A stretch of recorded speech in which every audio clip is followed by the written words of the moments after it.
Speaker دی چھوڑا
الحمد لله العلي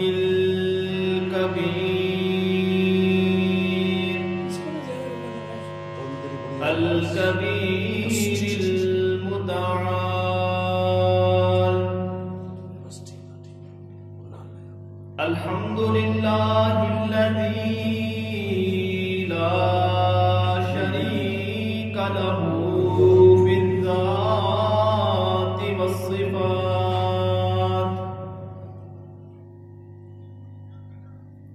والصلاة والسلام على من أرسل بالبراهين والبينات وعلى آله وأصحابه وأهل بيته الطيبين الطاهرات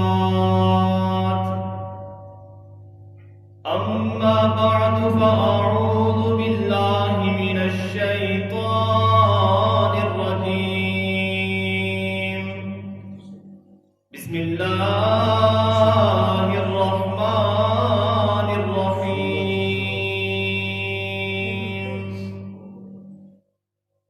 قل إن كنتم تحبون الله فاتبعوني يحببكم الله ويغفر لكم ذنوبكم والله غفور رحيم وقال تعالى في موضع آخر من يطع الرسول فقد أطاع الله صدق الله مولانا العظيم قال النبي صلى الله عليه وسلم لا يؤمن أحدكم حتى أكون أحب إليه من والده وولده والناس أجمعين قال النبي صلى الله عليه وسلم كل أمتي يدخلون الجنة إلا من أبى قيل ومن يأبى يا رسول الله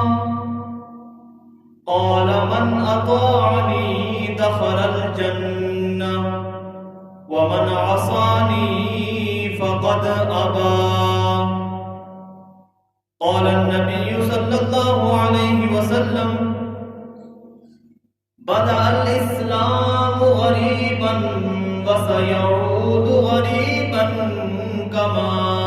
بدا فطوبى للغرباء قيل ومن الغرباء يا رسول الله قال الذين يحيون سنتي ويعلمونها عباد الله سبحان ربك رب العزة عما يصفون وسلام على المرسلين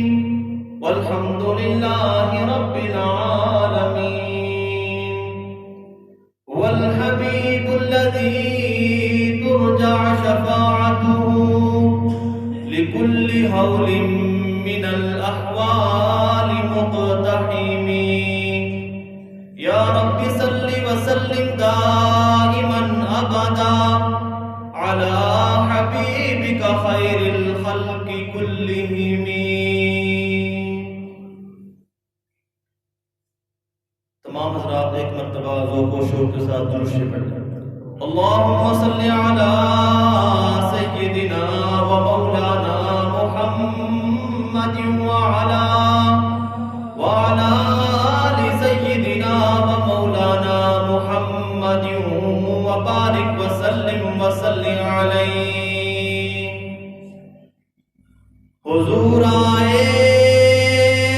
تو سر آفرین اشبا گئی دنیا، اندھیروں سے نکل کر روشنی میں آ گئی دنیا. سدے چہروں کا زنگ اترا، بجھے چہروں پہ نور آیا. حضور آئے تو انسانوں کو جینے کا شعور آیا. محمد مصطفیٰ آئے، بہار اندر بہار آئی، زمیں کو چومنے جنت سے خوشبو بار بار آئی. جناب آمینہ کا چاند جب چمکا زمانے میں، قمر کی چاندنی قدموں پہ ہونے کو نثار آئی. اللهم صل على سيدنا ومولانا محمد وعلى آل سيدنا ومولانا محمد وبارك وسلم عليه. انتہائی قابل احترام بزرگان محترم، متاع عزیز، میرے نوجوان ساتھیوں، اسلامی مہینہ سفر المظفر اختتام پذیر ہے اور ماہ ربیع الاول اپنی تمام تر برکتوں اور سعادتوں کے ساتھ ہم پر سایہ فگن ہونے والا ہے. اور چند ہی ایام کے بعد وہ مبارک مہینہ کہ جس میں آقائے نامدار رحمت دو عالم حضرت محمد مصطفیٰ صلی اللہ علیہ وسلم کی ولادت باسعادت ہوئی، وہ مہینہ شروع ہونے والا ہے. اس حوالے سے آج کل سوشل میڈیا کے اوپر ایک میسج چلایا جا رہا ہے کہ جو کوئی شخص ربیع الاول کے ماہ کی مبارک کسی دوسرے کو دے گا تو اس پر جہنم حرام ہو جائے گی، جنت واجب ہو جائے گی، اور نبی علیہ السلام کی شفاعت نصیب ہوگی. یہ میسج سوشل میڈیا کے اوپر چلایا جا رہا ہے، حالانکہ ہمارے دین، ہماری شریعت، ہمارے اسلام نے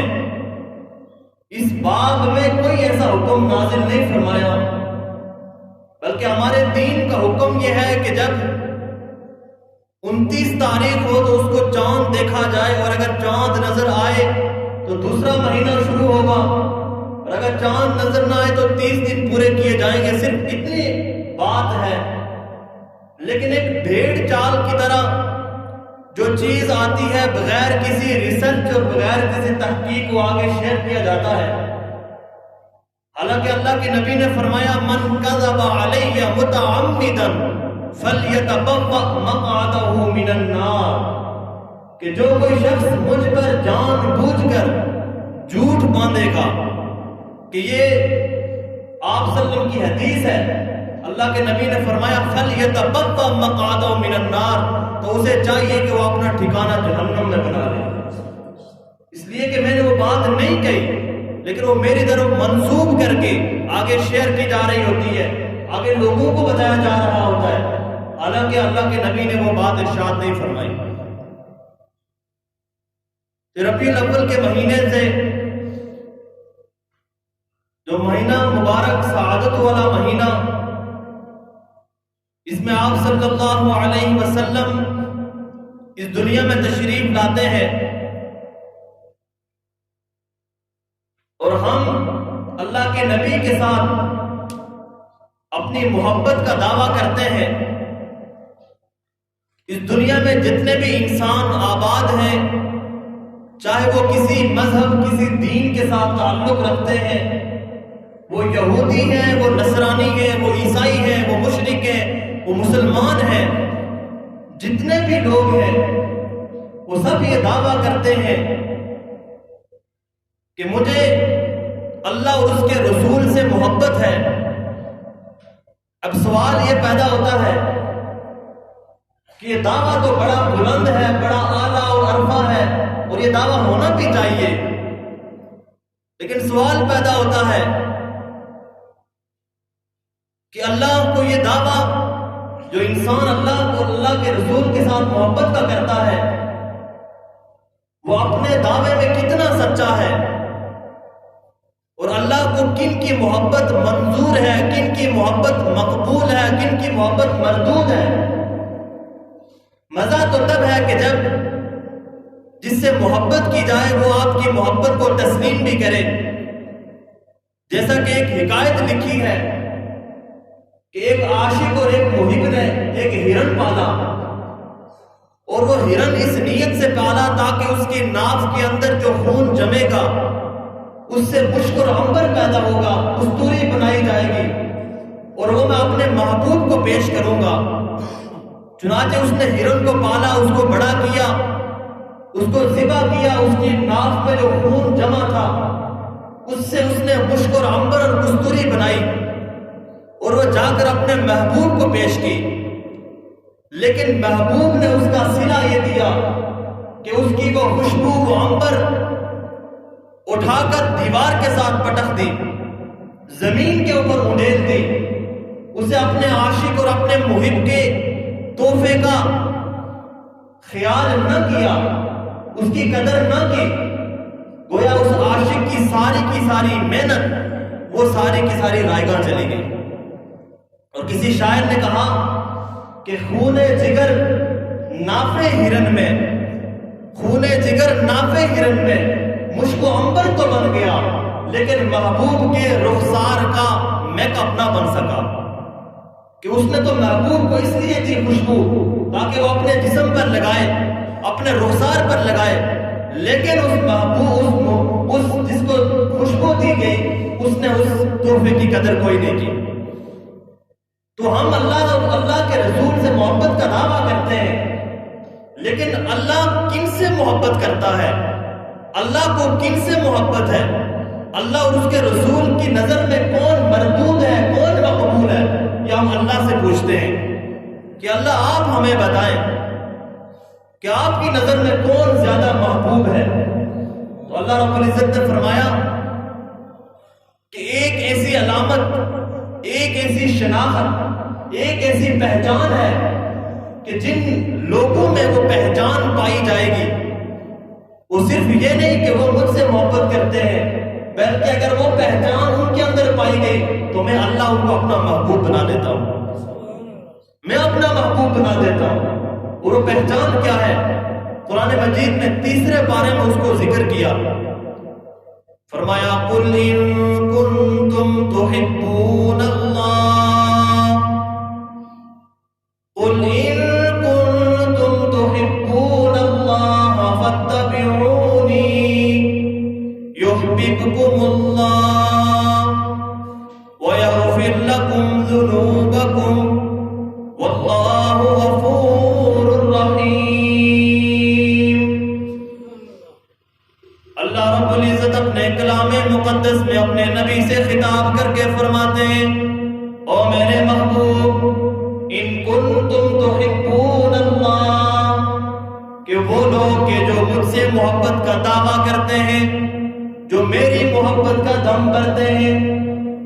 جو مجھ سے محبت کے دعوے دار ہیں، فرمایا ان کنتم تحبون اللہ، اگر تم اللہ اور اس کے رسول سے محبت کا دعویٰ کرتے ہو، فرمایا فاتبعونی، تو میرے بندوں کو بتا دو میرے نبی کی اتباع کرو، میں تمہیں اپنا محبوب بنا لوں گا۔ فرمایا میرے نبی کی سیرت کو پڑھو، نبی کی زندگی کو پڑھو، اس زندگی کو اپنا لو، یحببکم اللہ، میں تمہیں اپنا محبوب بنا لوں گا، اور صرف محبوب نہیں بناؤں گا، وَيَغْفِرْ لَكُمْ ذُنُوبَكُمْ، تمہارے سارے کے سارے گناہوں کو معاف کر دوں گا، وَاللَّهُ غَفُورٌ رَحِيمٌ، اور اللہ تو غفور ہے، معاف کرنے والا ہے، رحیم ہے، رحم کرنے والا۔ قرآن مجید میں دوسری جگہ ارشاد فرمایا، 10واں پارہ سورہ توبہ 24 نمبر آیت، فرمایا قُلْ إِنْ كَانَ آبَاؤُكُمْ وَأَبْنَاؤُكُمْ وَإِخْوَانُكُمْ وَأَزْوَاجُكُمْ وَعَشِيرَتُكُمْ وَأَمْوَالٌ اقْتَرَفْتُمُوهَا، اللہ اپنے کلام میں ارشاد فرماتے ہیں، میرے محبوب ان کان آباؤکم، میرے بندوں کو بتلا دو کہ اگر تمہیں تمہارے آبا و اجداد، تمہیں تمہارے باپ دادا، وَأَبْنَاؤُكُمْ، اور تمہیں تمہارے بیٹے، وہ بیٹے کے جنہیں تم اپنا لخت جگر سمجھتے ہو، وہ بیٹے کے جنہیں تم اپنا خون جگر سمجھتے ہو، وَإِخْوَانُكُمْ، اور تمہارے بھائی، وہ بھائی کے جنہیں تم اپنا مضبوط بازو سمجھتے ہو، وَأَزْوَاجُكُمْ، اور تمہاری بیویاں، وہ بیویاں کہ جنہیں تم اپنا رفیقہ حیات سمجھتے ہو، جنہیں تم سکون کا ذریعہ سمجھتے ہو، جن کے ساتھ تم اپنے سارے کے سارے راز رکھے ہوئے ہو، وَعَشِيرَتُكُمْ، اور تمہارا کنبہ، تمہارا قبیلہ، تمہارا خاندان، وَأَمْوَالٌ اقْتَرَفْتُمُوهَا، اور وہ مال کہ جو تم نے کمایا ہے، 20 سال یورپ کے اندر لگا کر یورو کمائے، 10 سال امریکہ کے اندر لگا کر ڈالر کمائے، 5 سال سعودی کے اندر لگا کر ریال کمائے، وہ مال کہ جو تم کماتے ہو اس کو اکٹھا کر کے سنبھال کر کے رکھتے ہو، وَتِجَارَةٌ تَخْشَوْنَ كَسَادَهَا، اور وہ تجارت کے جس کا تمہیں خدشہ ہے کہ کہیں میری تجارت کا نقصان نہ ہو جائے، وَمَسَاكِنُ تَرْضَوْنَهَا، اور وہ تمہارے بنگلے، وہ تمہاری کوٹھیاں کہ جنہیں تم اپنا محبوب سمجھتے ہو، جن سے تم راضی ہو، جن کو تم اپنا گھر بنائے ہوئے ہو، فرمایا یہ 8 چیزیں تمہارے آبا و اجداد، تمہارے بیٹے، تمہارے بھائی، تمہاری بیویاں، تمہارا خاندان، تمہارا مال، تمہاری تجارت، تمہارے گھر، یہ 8 چیزیں اگر تمہیں زیادہ محبوب ہے، احب الیکم من اللہ ورسولہ وجہاد فی سبیلہ، اگر یہ تمہیں 8 چیزیں اللہ اور اس کے رسول سے، جہاد فی سبیل اللہ سے زیادہ محبوب ہے، تو فرمایا اللہ کی رحمت سے امید نہ لگانا، فتربصوا حتی یأتی اللہ بامرہ، یہاں تک کہ اللہ کے عذاب کا انتظار کرنا، واللہ لا یہدی القوم الفاسقین، اور اللہ فاسق قوم کو کبھی ہدایت نہیں دیتا۔ یہ 8 چیزیں سورہ توبہ کے اندر ذکر کی گئی کہ اگر یہ 8 چیزیں تمہیں اللہ اور اس کے رسول سے زیادہ محبوب ہے، تمہیں بیٹے اللہ اور اس کے رسول سے زیادہ محبوب ہے، تمہیں اپنا خاندان، قبیلہ، کنبہ تمہیں تجارت زیادہ محبوب ہے، تمہیں اموال زیادہ محبوب ہے، تمہیں گھر زیادہ محبوب ہے، تو فرمایا اللہ کی رحمت کو امید نہ کرنا، فتربصوا، پھر انتظار کرنا عذاب الہی کا، اس لیے کہ تمہیں سب چیزیں اللہ اور اس کے رسول سے زیادہ محبوب ہیں۔ اور اس کو ہم اپنی خارجی زندگی میں کیسے دیکھیں گے کہ یہ والدین ہے، اور والدین بچے کو خدا اور اللہ اور اس کے رسول کی نافرمانی کو کہتے ہیں، لیکن بچہ اپنے والدین کی بات نہ مان کر اللہ اور اس کے رسول کی بات مانتا ہے، وہ کامیاب ہے۔ اور اولاد اگر نیک کام کرتی ہے اور والدین اسے اس بات پر برانگیختہ کرتے ہیں کہ تم اللہ اور اس کے رسول کی نافرمانی کرو، تم شادی سنت کے مطابق نہ کرو، تم داڑھی شیو کرو، اگر والدین ایسا کرتے ہیں تو اگر وہ ان کی بات نہیں مانتا وہ اللہ اور اس کا رسول کا محبوب ہے۔ اس لیے کہ والدین کا اپنا مقام، اپنا مرتبہ، لیکن اللہ اور اس کے رسول کا رشتہ سب سے بڑا رشتہ ہے۔ اللہ اور اس کے رسول کا حکم سب سے بڑا حکم ہے، تمام حکموں پر سب سے بڑا حکم اللہ اور اس کے رسول کا حکم ہے۔ کہاں سے لاؤں صحابہ کرام جیسی ہستیاں کہ جنہوں نے اپنا تن من دھن سب کچھ قربان کر دیا۔ جناب صدیق اکبر، حضرت ابوبکر صدیق خلیفہ بلا فصل، ان کے بارے میں آتا ہے کہ ایک مرتبہ سامان لے کر جا رہے تھے، والد نے کہا کہ یہ سارا سامان لے کر جا رہے ہو؟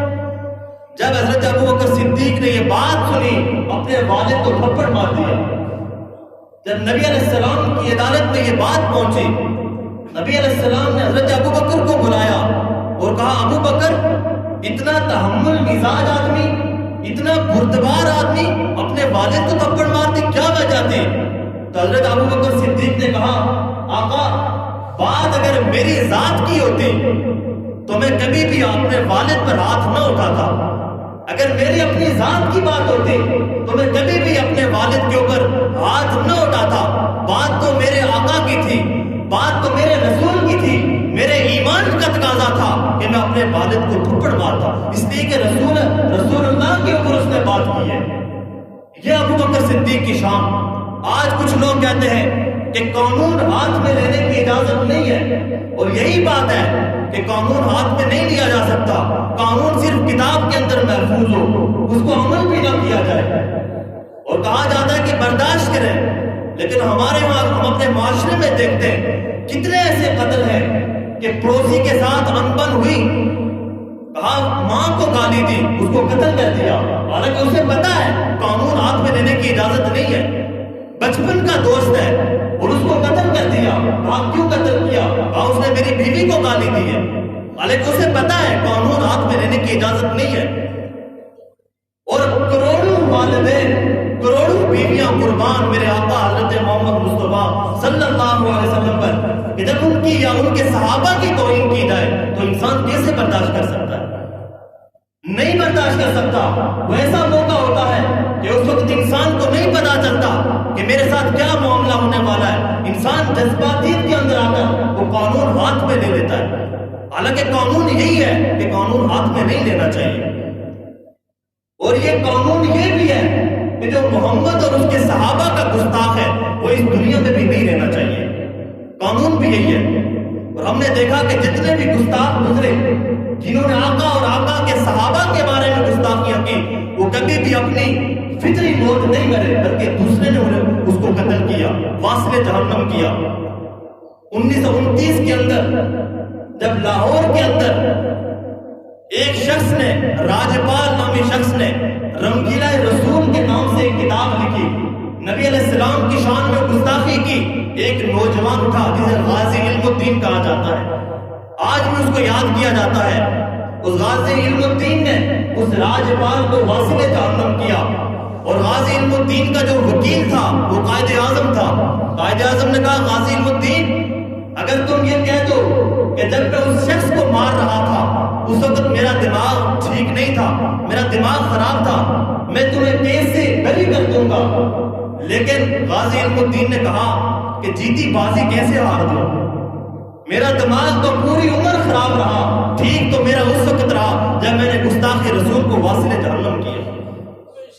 یہ نبی علیہ السلام کی شان ہے۔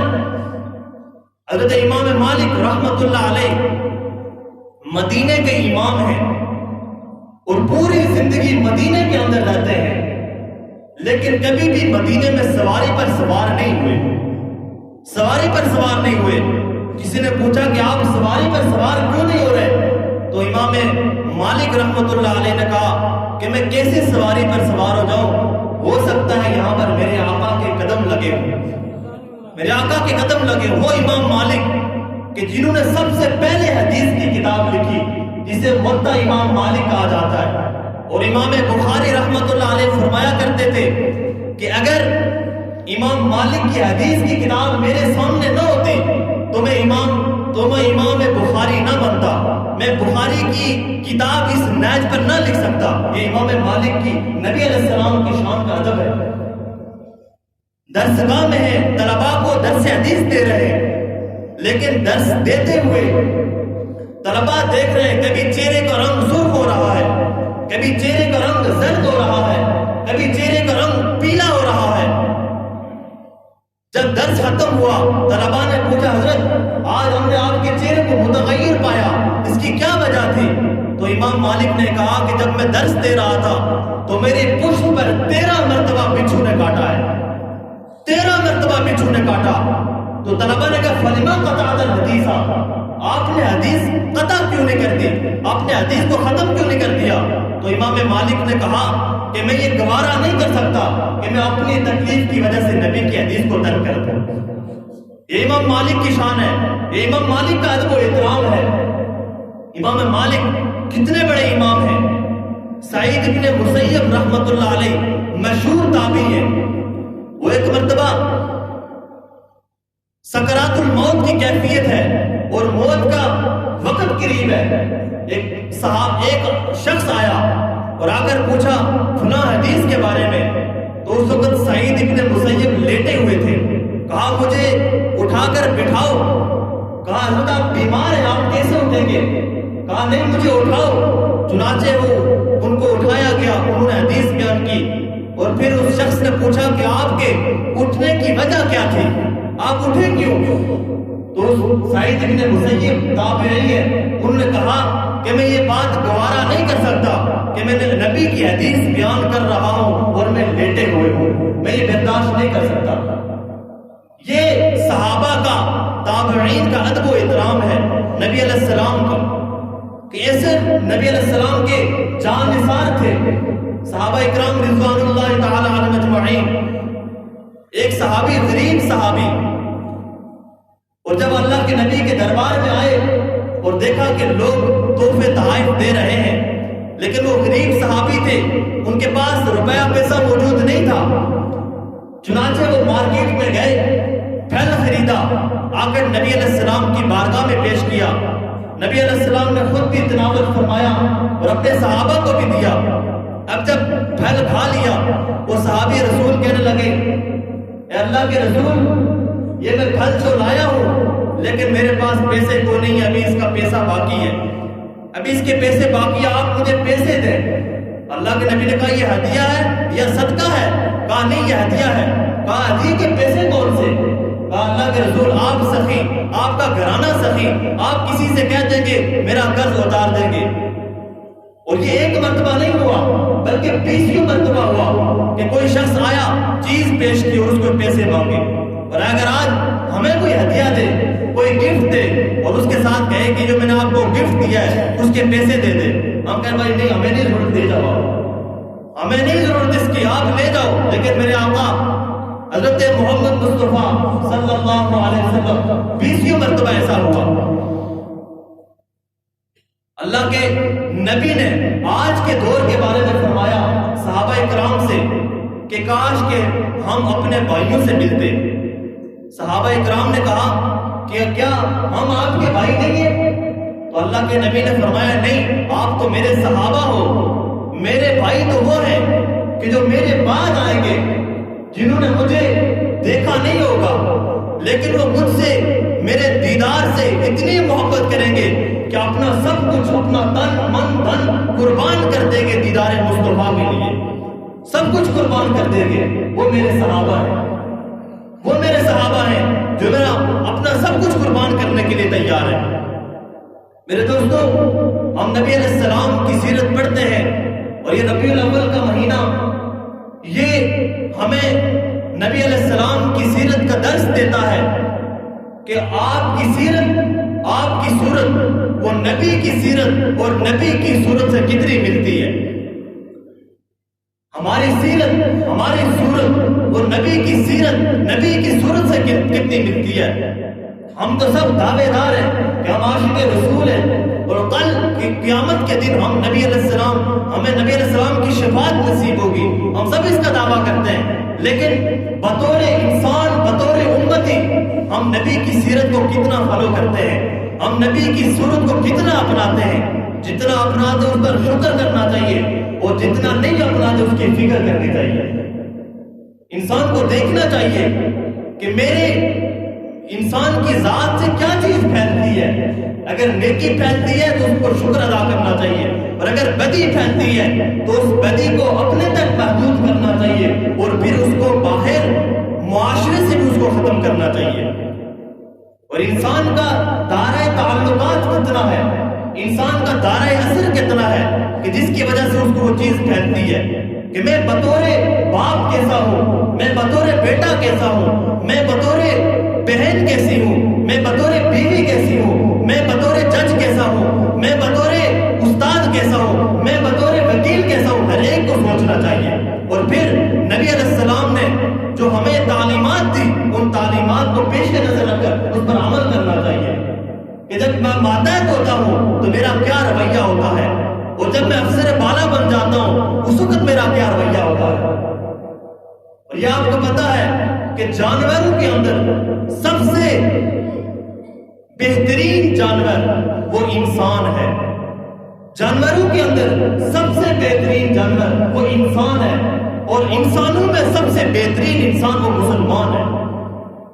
وہ مسلمان ہے۔ صرف محض انسانیت کا نعرہ نہیں ہے، اس لیے کہ محض انسانیت کی خدمت کرنا اور مذہب کو الگ کرنا یہ بھی انسان کے لیے ناکامی ہے۔ اگر آپ نے ہیومنزم کو پڑھنا ہے، ہیومینٹی کو پڑھنا ہے، تو آپ گوگل پر سرچ کریں، آپ دیکھیں کہ مذہب اور انسانیت کو ساتھ ملایا ہوا ہے، حالانکہ مذہب اور انسانیت بھی دونوں الگ الگ ٹاپک ہیں، الگ الگ چیزیں ہیں۔ اللہ کے نبی نے اور اللہ تعالیٰ نے اپنے کلام پاک میں فرمایا ان کنتم تحبون اللہ فاتبعونی، کہ میرے بندو اگر تم مجھ سے محبت کا دعویٰ کرتے ہو، اگر تم مجھ سے محبت کا دم کرتے ہو، فاتبعونی، تو میری اتباع کرو، میری پیروی کرو، یحببکم اللہ، اس کا فائدہ کیا ہوگا کہ اللہ تمہیں اپنا محبوب بنا لے گا، وَيَغْفِرْ لَكُمْ ذُنُوبَكُمْ، اور اللہ تمہارے سارے کے سارے گناہوں کو معاف کرے گا۔ اگر ہم یہ چاہتے ہیں کہ ہم دونوں جہانوں کے اندر کامیاب ہو جائیں، ہمیں دونوں جہانوں کی خوشیاں نصیب ہو جائیں، تو ہمیں دامن مصطفیٰ کو پکڑنا ہوگا، ہمیں نبی علیہ السلام کی سیرت کو پکڑنا ہوگا۔ سیرت بیان کی جاتی ہے، سیرت بیان کی جاتی ہے، اور پھر اس کے اوپر عمل بھی کیا جاتا ہے کہ نبی علیہ السلام کا زندگی گزارنے کا کیا طریقہ تھا، نبی علیہ السلام کی صبح کیسی تھی، نبی علیہ السلام کی شام کیسی تھی، نبی علیہ السلام کی شادی کیسی تھی، نبی علیہ السلام کی غمی کیسی تھی۔ جس طرح نبی علیہ السلام نے اپنا وقت گزارا، اس طرح وقت گزارنا یہ انسان کے لیے دنیا اور آخرت میں کامیابی کا معیار ہے۔ صحابہ اکرام رضوان اللہ تعالی علیہم اجمعین فرمایا کرتے تھے کہ ہم 24 گھنٹے اللہ کی عبادت کرتے ہیں، 24 گھنٹے۔ تو کسی نے کہا کہ آپ کے کوئی خوشی غمی یا آپ کا زندگی کا کوئی دستور نہیں؟ تو صحابہ اکرام نے کہا کہ ہمارا سب کچھ ہے، ہم خوشی بھی مناتے ہیں، ہم غمی بھی مناتے ہیں، لیکن ہم جو بھی کام کرتے ہیں وہ آقا دو عالم صلی اللہ علیہ وسلم کی سنت کے مطابق کرتے ہیں، اور سنت کے مطابق جو کام کرتا ہے وہ کام اس کی عبادت بن جاتا ہے۔ میں نے خطبے میں ایک حدیث مبارکہ پڑھی، اللہ کے نبی نے فرمایا کل امتی یدخلون الجنہ، میرا ہر امتی جنت میں داخل ہوگا الا من ابا، سوائے اس کے جس نے انکار کیا۔ جس نے انکار کیا، صحابہ اکرام بیٹھے تھے، قیلا ومن ابا یا رسول اللہ، اے اللہ کے رسول انکار کس نے کیا، انکار کون کرے گا؟ تو اللہ کے نبی نے فرمایا من اطاعنی دخل الجنہ ومن عصانی فقد ابا، کہ جس نے میری اطاعت کی، جس نے میری اتباع کی، دخل الجنہ، وہ جنت میں داخل ہو جائے گا، ومن عصانی، اور جس نے میری نافرمانی کی، جس نے میری بات نہ مانی، فقد ابا، اس نے انکار کیا، اور جس نے انکار کیا وہ جنت میں داخل نہیں ہو سکتا، وہ نہیں ہو سکتا داخل۔ اللہ کے نبی نے فرمایا بدا الاسلام غریبا، کہ اسلام جب آیا تو اجنبی تھا، وسیعود غریبا کما بدا، اور ایک وقت آئے گا کہ اسلام ایسے ہی اجنبی ہو جائے گا کہ جیسے شروع میں اجنبی تھا۔ اللہ کے نبی نے فرمایا فطوبى للغرباء، غرباء کو خوشخبری سنا دو۔ قیل ومن الغرباء یا رسول اللہ، اے اللہ کے رسول غرباء کون لوگ ہیں؟ تو اللہ کے نبی نے فرمایا الذین یحیون سنتی ویعلمونها عباد اللہ، کہ جو میری سنتوں کو زندہ کرتے ہیں، میری سنتوں کو زندہ کرتے ہیں اور ان سنتوں کی تعلیم اللہ کے بندوں کو دیتے ہیں، وہ غرباء ہیں، اور ان کے لیے خوشخبری ہے کہ قیامت میں اللہ انہیں جنت میں داخل کرے گا۔ اور اللہ کے نبی نے فرمایا من تمسک بسنتی عند فساد امتی فلہ اجر 100 شہید، کہ جو گئے گزرے دور میں ایک سنت پر عمل کرے گا، ایک سنت کے طریقے پر چلے گا، اللہ کے نبی نے فرمایا اسے 100 شہیدوں کے برابر اجر دیا جائے گا۔ آج کتنی سنتیں ہیں جو ہم ترک کر رہے ہیں، ہمیں نہیں پتا ہمارے نبی اٹھے تو اٹھنے کا طریقہ کیا تھا، ہمیں نہیں پتا ہم جب سوتے ہیں تو سونے کا طریقہ کیا ہے، ہمیں نہیں پتا کہ ہمارے نبی نے مسواک کی عادت ڈالی ہے، کہ ہم میں سے کتنے ایسے لوگ ہوں گے کہ جن کے جیب میں مسواک ہوگی، موبائل سب کی جیب میں ہوگا، لیکن نہیں ہوگا تو اللہ کے نبی کی سنت نہیں ہوگی، مسواک نہیں ہوگا۔ حالانکہ میں گارنٹی کے ساتھ کہہ سکتا ہوں کہ جس کی جیب میں مسواک ہو اور ہمیشہ باوضو رہتا ہو، کبھی بھی اس پر کوئی تنگی نہیں آ سکتی، کبھی بھی اس پر کوئی جادو ٹونا اثر نہیں کر سکتا۔ اللہ کے نبی نے فرمایا جو شخص یہ چاہتا ہے کہ اس کے رزق میں برکت ہو جائے تو وہ جہاں پر بھی جائے، وہ اگر دکان پر جاتا ہے، وہ گھر کے کمرے میں جاتا ہے، وہ دفتر کے کمرے میں جاتا ہے، ایک مرتبہ بسم اللہ والصلاۃ والسلام علی رسول اللہ، بسم اللہ پڑھتا ہے، ایک مرتبہ درود پڑھتا ہے، ایک مرتبہ سورہ اخلاص پڑھتا ہے۔ ایک صحابی رسول آئے اور آ کر اللہ کے نبی سے شکوہ کیا، اے اللہ کے نبی میرا رزق تنگ ہے، بے برکتی ہے، کوئی وظیفہ عنایت فرمائے۔ تو اللہ کے نبی نے فرمایا جب بھی اپنے گھر میں جاؤ، دفتر میں جاؤ، کاروبار کے لیے جاؤ، تو جب دکان کا شٹر اوپن کرو تو سب سے پہلے بسم اللہ پڑھو، پھر ایک مرتبہ اللہ کے نبی پر درود پڑھو اور ایک مرتبہ سورہ اخلاص پڑھو۔ چند دنوں کے بعد وہ صحابی آیا اور آ کر اللہ کے نبی سے فرمایا کہ اللہ کے نبی اللہ نے رزق میں اتنی برکت دے دی کہ میں مٹی کو ہاتھ لگاتا ہوں سونا بن جاتی ہے۔ عمل تو کر کے دیکھیں، اگر عمل نہیں ہے تو پھر کچھ بھی نہیں ہے کہ محمد سے وفا تو نے تو ہم تیرے ہیں، یہ جہاں چیز ہے کیا لوگوں قلم تیرے ہیں۔ وآخر دعوانا الحمدللہ رب العالمین۔